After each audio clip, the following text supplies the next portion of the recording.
Allah says that when it is said to them, follow what Allah has revealed, وَإِذَا قِيلٌ وَاتَّبِعُوا مَا أَنزَلَ اللَّهُ, they reply, قَالُوا بَلْ نَتَّبِعُ مَا وَجَدْنَا عَلَيْهِ آبَاءَنَا. They say, no, we will follow what our ancestors have given us. We're going to follow the way of our ancestors. Then Allah says that, what if their ancestors did not understand anything? What if their ancestors were themselves not guided? What if their ancestors didn't know as well as the Quran is coming and teaching them? Now this is a huge lesson for all of us here. Why?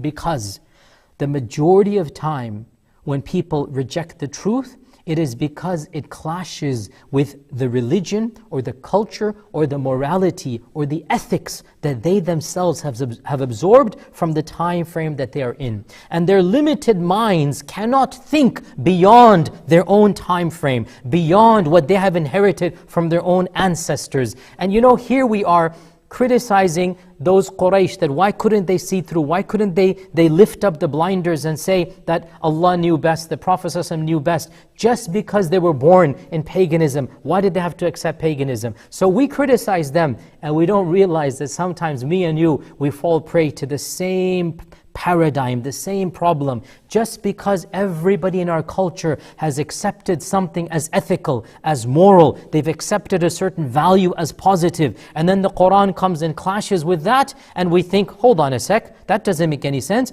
I know for a fact, because my culture says so, that X is true. Now the Quran is coming and saying X is not true, and then we problematize the Quran. Don't we see we're falling into the same paradigm? And Allah says in the Quran, what if your ancestors were wrong? What if your culture is wrong? What if the morality, and here's the irony, and I have to say this explicitly.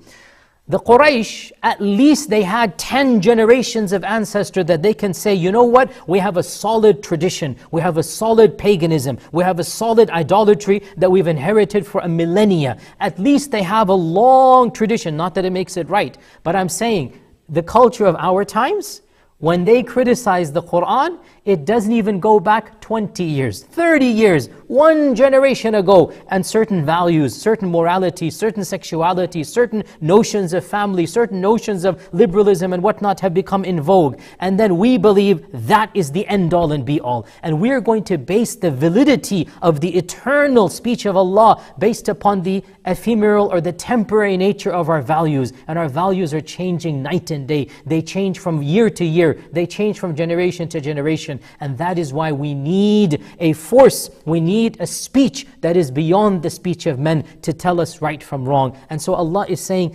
don't base truth on what your culture says. Think about this. Think long and hard. Don't be so blind that just because everybody is saying it, it doesn't make it right. And Allah says in the Quran that what if your ancestors were wrong and didn't understand? What if your ancestors were not guided? And so the Quran is coming hudal linnas. This is what the guidance is. This is what will tell us right from wrong. And also, the Quran tells us in the same series of verses that, on the day of judgment, your culture, your people, your ancestors will not save you. Surah Al-Baqarah, that Allah says in the Quran, that on that day, إِذْ تَبَرَّأَ الَّذِينَ اتُّبِعُوا مِنَ الَّذِينَ اتَّبَعُوا وَرَأْوَا الْعَذَابَ وَتَقَطَّعَتْ بِهِمُ الْأَسْبَابِ. On that day, those who were followed will disown themselves from those who followed them. They're going to say, yeah, it's not our fault that you followed us. And the both of them are going to see the punishment of Allah subhanahu wa ta'ala. And all ties will be severed between them. What is this notion here?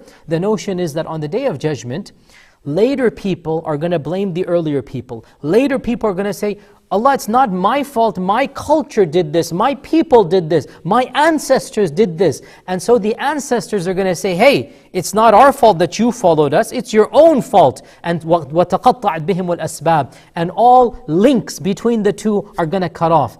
Dear Muslim, dear young man and woman, whoever you look up to, on the day of judgment, you will come alone. You will have to answer for yourself on the day of judgment. You cannot quote a famous person or a philosopher or a thinker. You cannot quote somebody and say, hey, because of him I followed it. Allah gave you your own independence. Allah gave you your life and your health. Allah gave you your rationality and your intellect. You cannot just say, everybody's saying it, I'm just going to be a blind sheep and follow along. No. وَتَقَطَّعَتْ بِهِمُ الْأَسْبَابِ. All links are going to break on that day. and you cannot blame anybody else. And this is very clear throughout the whole Quran, and especially here in Surah Al-Baqarah.